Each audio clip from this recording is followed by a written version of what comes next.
नमस्कार, jubilee post में आपका स्वागत है। मैं हूं उत्कर्ष सिन्हा। कोरोना का संकट अभी थमने का नाम नहीं ले रहा है और दुनिया के हर देश तकरीबन लॉकडाउन को इसका सबसे अच्छा एक लड़ाई का जरिया मान रहे हैं। पूरी दुनिया में सामाजिक कार्यक्रमों के ऊपर एक रोक लगाई गई है। भारत में भी ये रोक बहुत सख्ती से लगाई गई है। किसी भी सामाजिक कार्यक्रम, किसी भी धार्मिक कार्यक्रम, किसी भी ऐसी जगह जहां पर लोगों का जमावड़ा हो, ऐसी हर जगह पर रोक लगा दी गई है। लेकिन इन सबके बीच कुछ ऐसे लोग भी हैं जो धर्म के नाम पर इन बातों को, इन प्रतिबंधों को या ये कहिए कि अपनी जिंदगी को दांव पर लगाने से नहीं चूक रहे। ये अपनी जिंदगी दांव पर लगाएं, समझ में आता है, रिस्क इनका है। लेकिन ये धर्म के नाम पर जिस तरह से पूरे समाज की जिंदगी को दांव पर लगा रहे हैं, वो खतरनाक है। कई बार ये सोचने का मन होता है कि क्या ये वाकई धार्मिक लोग हैं? क्योंकि धर्म की परिभाषा कुछ अलग है, लेकिन कर्म कांडों की परिभाषा बहुत अलग है। और इस कर्म कांड से दुनिया का कोई भी धर्म अछूता नहीं है। हालांकि एक लाइन ये भी चल रही है कि कोरोना का प्रकोप इसलिए हुआ है कि पृथ्वी पर धर्म की हानि हो रही थी और लोग धर्म की तरफ जा नहीं रहे थे या धर्म का पालन नहीं कर रहे थे, तो इस वजह से भगवान ने, ईश्वर ने, अल्लाह ने, गॉड ने, खुदा ने उनको सजा दी। चलिए मान लेते हैं ये बात।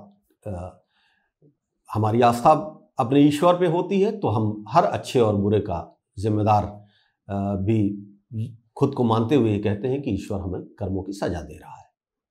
लेकिन ऐसे वक्त में अगर दुनिया के नक्शे को देखें तो जो सबसे ज्यादा प्रसार हुआ है कोरोना का जिन देशों में, चीन को एक एक्सेप्शन मान के हम बात करेंगे, वहां पर इन धर्म की या ये कहिए कि धार्मिक कठमुल्लाओं की, या ये भी कह सकते हैं कि धार्मिक अंधविश्वासियों की कितनी बड़ी भूमिका रही है। आइए हम इस कार्यक्रम में यही समझने की कोशिश करते हैं। भारत में जितने भी केसेस मिल रहे हैं उनमें एक बड़ी संख्या तबलीगी जमात के लोगों की है।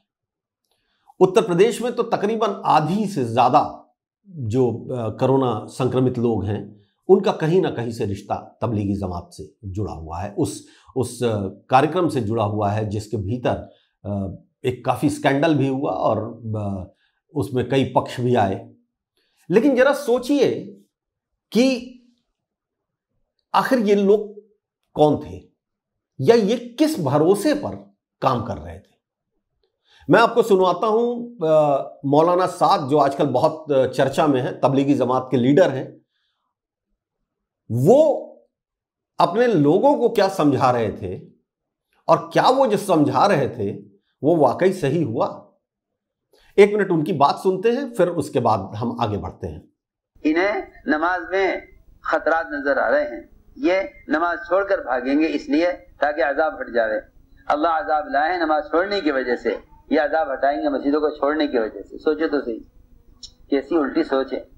तो मौलाना साथ समझा रहे थे कि मस्जिदों में अगर आप रहेंगे तो आपको कोरोना नहीं होगा। इस तरह की बातें कर रहे थे। वो कह रहे थे कि अल्लाह हमें बचाएगा। हाँ, ठीक बात है, अल्लाह कह लीजिए, भगवान कह लीजिए, गॉड कह लीजिए, कुछ भी कह लीजिए, मारना और बचाना उसके हाथ में है। लेकिन मस्जिदों में रह के आप बच जाएंगे, यह मानना बहुत मुश्किल है। और यह साफ जाहिर भी हो गया, क्योंकि आप देखिए कि उस जमात से निकले हुए लोग जब बाहर आए तो किस तेजी से संक्रमण फैला।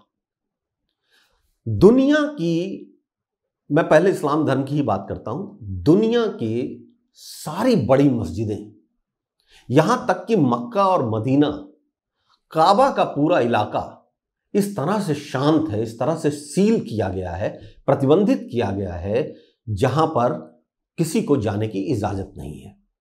यह ठोस कदम है और निश्चित तौर पर इससे बड़ा कोई इस्लाम धर्म में कोई जगह नहीं है।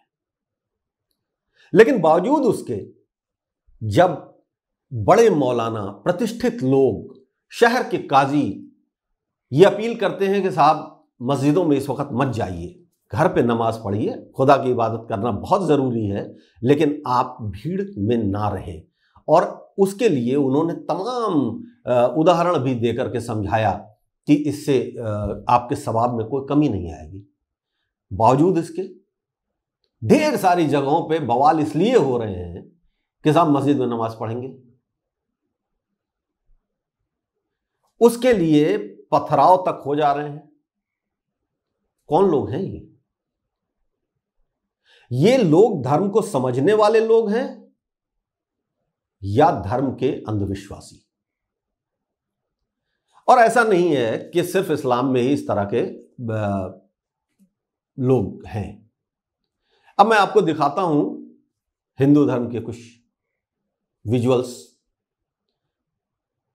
रामनवमी के दिन जब पूरे देश में लॉकडाउन शुरू हो चुका था, उस वक्त अयोध्या के मंदिरों में जो भीड़ लगी थी, जिस तरह से वहां पर मेला जैसा लगा था, उसके बाद ये श्रद्धालु क्या कह रहे हैं जरा ये भी सुन लीजिए।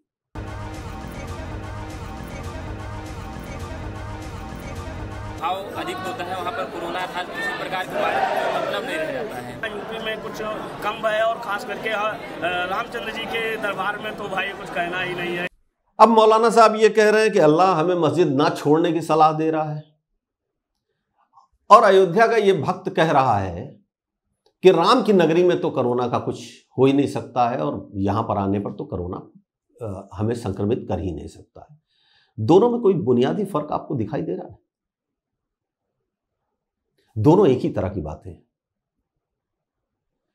कर्नाटक के कलबुर्गी में जहां पर कोरोना के पेशेंट्स काफी मिले थे, और शायद भारत में सबसे पहले मिलने वाले जो कोरोना पेशेंट्स थे उसमें कलबुर्गी एक जगह थी कर्नाटक में। कुछ दिन पहले वहां सिद्धलिंगेश्वर मंदिर में एक रथ यात्रा निकली, और इस रथ यात्रा में भी लॉकडाउन कहीं हवा हो गया। जाहिर था कि लोगों की आस्था ये कह रही थी कि संक्रमण इस तरह से नहीं फैलेगा, या संक्रमण का डर के ऊपर आस्था ज्यादा बड़ी हो गई थी। उस घटना के बाद कलबुर्गी में और केसेस मिले हैं।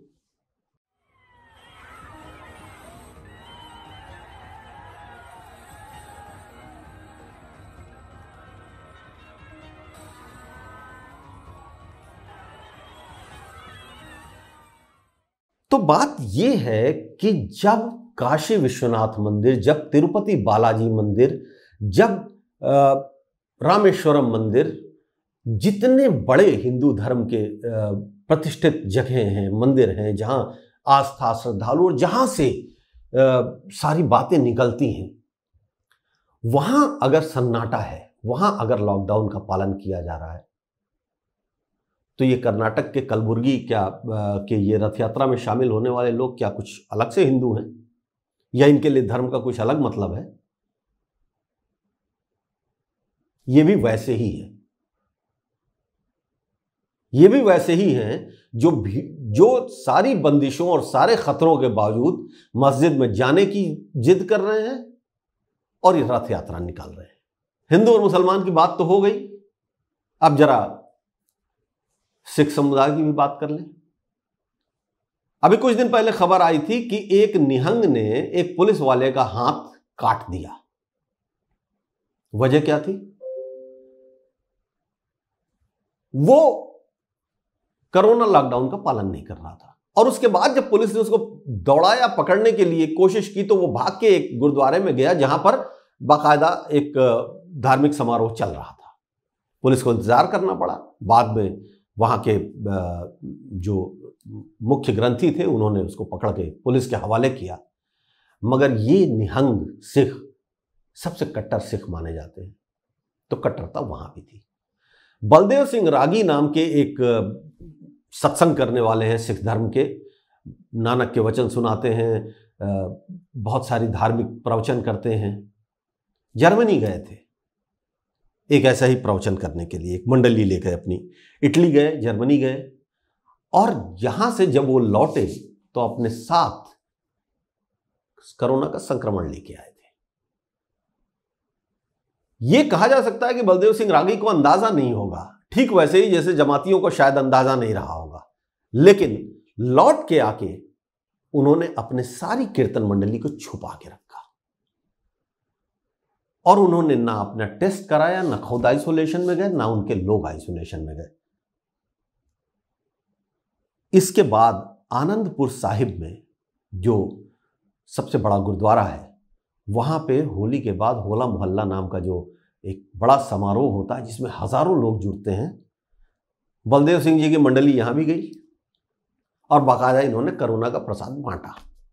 तो पंजाब में जिस तरह से कोरोना फैला उसमें बलदेव सिंह रागी की भी बड़ी भूमिका रही। यह सिर्फ भारत की बात नहीं है, बात पूरी दुनिया के इस तरह के धर्मांधों की है। फ्रांस में मास मीटिंग्स हो रही थी चर्च में, तब जबकि फ्रांस कोरोना से पीड़ित हो गया। अमेरिका के राज्य लुसियाना में जब अमेरिका में कोरोना पहुंच चुका था, उसके बाद भी चर्च में एक मास मीटिंग हुई जिसमें 1600 लोग शामिल हुए। इन्हें खतरे का अंदाजा नहीं था। सोशल डिस्टेंसिंग की बात तब भी वहां भी की जा रही थी, मगर शायद यहां भी आस्था भारी ज्यादा पड़ गई। बात तो इतनी नहीं थी, बात यहां तक आ गई कि वहां पर लोगों से पूछा गया कि आप इतनी भीड़ में क्यों हैं, तो उन्होंने कहा गॉड हमें बचाएगा, गॉड विल सेव अस। तो मौलाना साद कह रहे हैं कि मस्जिद में अल्लाह बचाएगा, परमहंस दास अयोध्या के बड़े महंत हैं, वो कह रहे हैं कि भगवान राम की धरती पर इससे डरने की जरूरत नहीं है। और अमेरिका के चर्च में यह कहा जा रहा है कि गॉड हमें बचा लेगा। ये तीनों फेनोमेना एक जैसा नहीं लग रहा आपको? साउथ कोरिया शुरुआती संक्रमण वहां हुआ, अब कंट्रोल हो गया, वो बात अलग है, लेकिन जिस वक्त संक्रमण वहां फैल रहा था, वहां की राजधानी सियोल में चर्च जब बंद करने का आदेश सरकार ने दिया तो हजारों लोग उसके खिलाफ खड़े हो गए सड़क पर। ये कौन लोग थे? क्या इन्हें यह नहीं पता था कि वेटिकन सिटी बंद हो चुकी है? वेटिकन यानी क्रिश्चियनिटी का सबसे बड़ा सेंटर। तो वेटिकन बंद है, चारों धाम की यात्रा बंद है, कैलाश मानसरोवर बंद है, मक्का बंद है, मदीना बंद है, मगर ये लोग मानने को तैयार नहीं। यहूदी भी इससे कहीं अलग नहीं है। इजराइल में कोरोना संक्रमित जितने केसेस पाए गए हैं उसका करीबन 33%, भारत में तबलीगियों की भी जो पूरी अगर आंकड़े देखें तो जो संख्या है वो भी तकरीबन 30 से 35% जाती है। इजराइल में 33% लोग वो थे जो यहूदी धर्म का एक उत्सव होता है सिनेगाग, उसके भीतर ये जानते बूझते गए कि कोरोना का संक्रमण ऐसे फैलता है। अब इन सारे लोगों को आप क्या कहेंगे?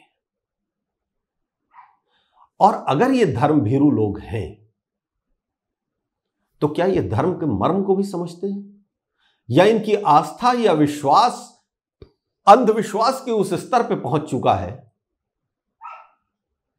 जहां पर ये अपनी जिद के आगे किसी बात को मानने को तैयार नहीं। राजनीति अपनी जगह पे है, हम उत्तर प्रदेश में हैं तो यहां पे तबलीगी जमात अब एक पॉलिटिकल इशू बन चुका है, एक कम्युनल पॉलिटिक्स का एक जरिया बन चुका है। भारत के कई और राज्यों में भी ये हकीकत भी है कि तबलीगी जमात के लोग सबसे ज्यादा संक्रमित मिल रहे हैं, तो अब ये पॉलिटिकल इशू बन चुका है, क्योंकि भारत में धर्म की राजनीति इस वक्त अपने चरम पर है। लेकिन सोच के देखिए कि क्या ये फेनोमेना एक जैसा नहीं दिखाई दे रहा है? और अगर ये है तो फिर क्या किया जाना चाहिए? मुझे तो लगता है कि हमें, आपको और हम सबको धर्म की अपनी परिभाषाओं के ऊपर एक बार फिर ध्यान देना चाहिए। हम में से अलग अलग धर्म को मानने वाले लोग हैं, लेकिन वो धर्म के मर्म को कितना समझते हैं और धर्म के अंधविश्वास के ऊपर कितना भरोसा करते हैं, ये सोचने की बात है। और यही था आज का हमारा विषय। धन्यवाद, नमस्कार। जुड़े रहिए जुबली पोस्ट के साथ। हम ऐसे ही विश्लेषणों के साथ, ऐसे ही विचारों के साथ आप तक आते रहेंगे। तब तक हमारे YouTube चैनल को सब्सक्राइब कीजिए, लाइक कीजिए और बेल आइकन का बटन दबाइए। धन्यवाद।